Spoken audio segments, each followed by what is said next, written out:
Let's now talk about invoices, specifically commercial invoices. So, what is a commercial invoice? The commercial invoice is a legal document between the exporter and the buyer that clearly states the goods being sold and the amount the customer is to pay. The commercial invoice is one of the main documents used by customs in determining customs duties. A commercial invoice is a bill for the goods from the seller to the buyer. These documents are often used by governments to determine the true value of goods when assessing customs duties. Governments that use the commercial invoice to control imports will often specify its form, content, number of copies, language to be used, and other characteristics. A commercial invoice is a formal request of reimbursement by the seller to the buyer. For the export shipments, it can serve several added functions. 1. The destination country requires it before clearing the goods through customs. 2. If there is an insurance claim on the shipment, it serves as a key supporting document. 3. The buyer uses it to release funds through its bank to the seller. 4. A bank examines it before reimbursing funds under a letter of credit or documentary collection. 5.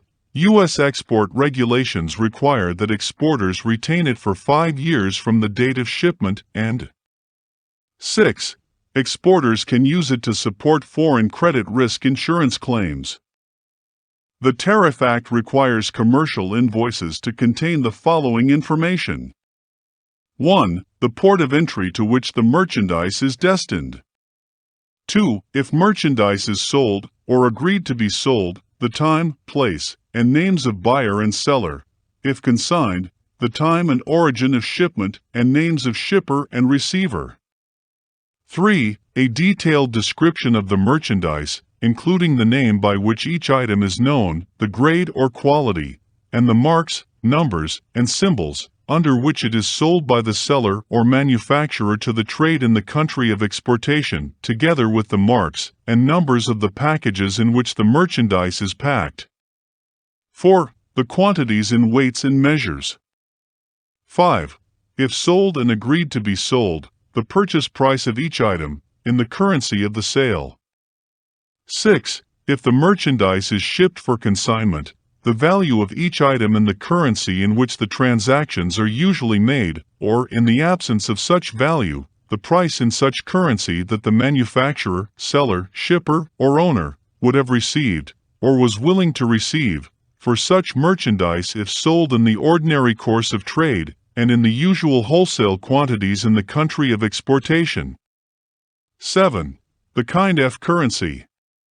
8. All charges upon the merchandise, itemized by name, and amount including freight, insurance, commission, cases, containers, coverings, and cost of packing, and, if not included above, all charges, costs, and expenses incurred in bringing the merchandise from alongside the carrier at the port of exportation in the country of exportation and placing it alongside the carrier at the first U.S. port of entry.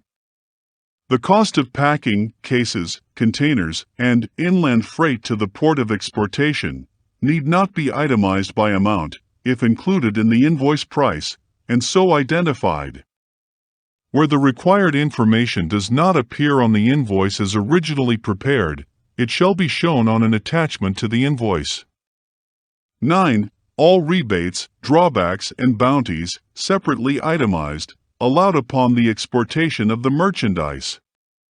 10. The country of origin, and 11. All goods or services furnished for the production of the merchandise not included in the invoice price. If the merchandise on the documents is sold while in transit, the original invoice reflecting this transaction, and the resale invoice, or a statement of sale, showing the price paid for each item by the purchaser, shall be filed as part of the entry summary, or withdrawal documentation. The invoice and all attachments must be in the English language or shall be accompanied by an accurate English translation.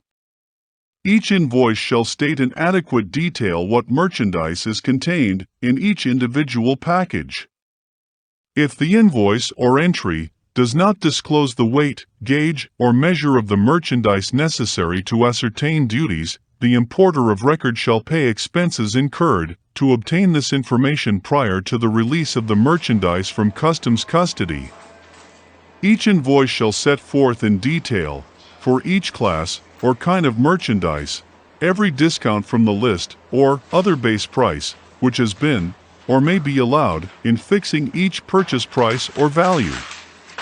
When more than one invoice is included in the same entry, each invoice with its attachments shall be numbered consecutively by the importer on the bottom of the face of each page, beginning with number 1.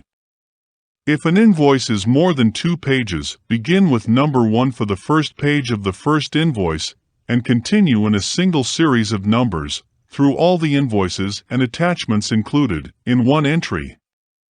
If an entry covers one invoice of 1 page and a second invoice of 2 pages, the number at the bottom of the page shall be as follows: INV.1, P.1, INV.2, P.2, INV.2, P3, etc. Any information required on an invoice may be set forth either on the invoice or on the attachment. Let's talk about special requirements in preparing commercial invoices. Separate invoice is required for each shipment. Not more than one distinct shipment from one consignor to one consignee by one commercial carrier shall be included on the same invoice. Assembled shipments. Merchandise assembled for shipment to the same consignee by one commercial carrier may be included in one invoice. The original bills or invoices covering the merchandise, or extracts therefrom, showing the actual price paid, or agreed to be paid, should be attached to the invoice. Installment shipments. Installments of a shipment covered by a single order or contract and shipped from one consignor to one consignee may be included in one invoice if the installments arrive at the port of entry by any means of transportation within a period not to exceed 10 consecutive days. The invoice should be prepared in the same manner as invoices covering single shipments and should include any additional information which may be required for the particular class of goods concerned. If it is practical to do so, the invoice should show the quantities, values, and other invoice data with respect to each installment and the identification of the importing conveyance in which each installment was shipped. Production assist. The invoice should indicate whether the production of merchandise involved costs for assists, such as dyes, molds, tooling, printing plates, artwork, engineer work, design and development, financial assistance, etc., which are not included in the invoice price. If assists were involved, state their value, if known, and by whom supplied. Were they supplied without cost, or on a rental basis, or were they invoiced separately? If the latter, attach a copy of the invoice. Whenever U.S. Customs requires information on the cost of production of goods for customs valuation, the importer will be notified by the port director. Thereafter, invoices covering shipments of such goods must contain a statement on the cost of production by the manufacturer or producer. Special information may be required on certain goods or classes of goods, in addition to the information normally required on the invoice. Rates of exchange. In general, no rates of exchange may be used to convert foreign currency for customs purposes, other than the rates proclaimed or certified in Title 31 U.S.C. Section 5151. For merchandise imported from a country having a currency for which 2 or more rates of exchange have been certified by the Federal Reserve Bank of New York, the invoice will show the exchange rate, or rates, used in converting the U.S. dollars received for the merchandise into the foreign currency, and the percentage of each rate, if 2 or more rates are used. If a rate or combination of rates used to pay costs, charges, or expenses is different from those used to pay for the merchandise, state that rate or combination of rates separately.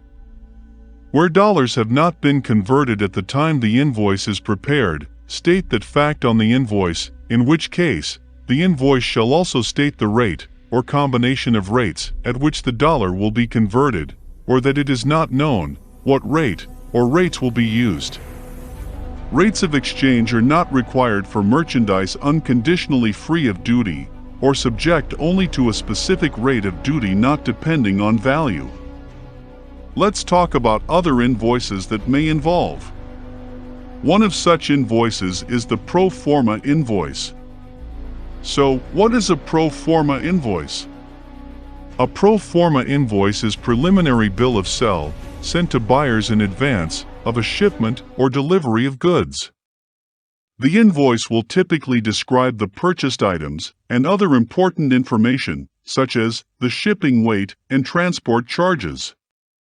A pro forma invoice requires only enough information to allow customs to determine the duties needed from a general examination of the included goods. A pro forma invoice differs from a simple price quotation because it is a binding agreement, although the terms of sale are subject to change. If the required commercial invoice is not filed at the time the merchandise is entered, a statement in the form of an invoice, a pro forma invoice, must be filed by the importer at the time of entry. A bond is given for production of the required invoice, not later than 120 days from the date of the entry summary or entry if there is no entry summary. If the invoice is needed for statistical purposes, it must generally be produced within 50 days from the date on which the entry summary is required to be filed.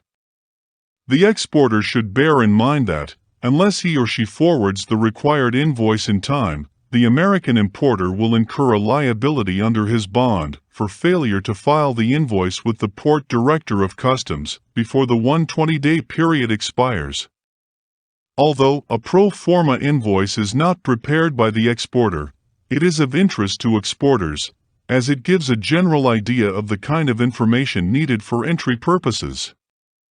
A pro forma invoice indicates what the importer may find necessary to furnish customs officers at the time a formal entry is filed for a commercial shipment if a properly prepared customs or commercial invoice is not available at the time the goods are entered.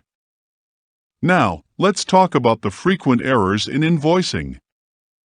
Foreign sellers or shippers must exercise care in preparing invoices and other documents used to enter goods into the commerce of the United States in order for their importers to avoid difficulties, delays, or possibly even penal sanctions.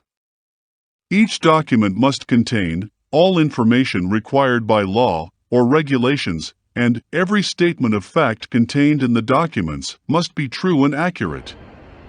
Any inaccurate or misleading statement of fact in a document presented to a customs officer in connection with an entry or the omission from the document of required information may result in delays in merchandise release, the detention of the goods, or a claim against the importer for domestic value. Even though the inaccuracy or omission was unintentional, the importer may be required to establish that he exercised due diligence and was not negligent in order to avoid sanctions with consequent delay in obtaining possession of goods and closing the transaction. It is particularly important that all statements relating to merchandise description, price or value, and amounts of discounts, charges, and commission be truthfully and accurately set forth. It is also important that the invoices set forth true name of the actual seller and purchaser of the goods, in the case of purchased goods, or the true name of the actual consignor and consignee, when the goods are shipped otherwise than in pursuance of a purchase. It is also important that the invoice otherwise reflect the real nature of the transaction, pursuant to which the goods were shipped to the United States. The fundamental rule is that both the shipper and importer must furnish customs officers with all pertinent information with respect to each import transaction to assist customs officers in determining the tariff status of the goods.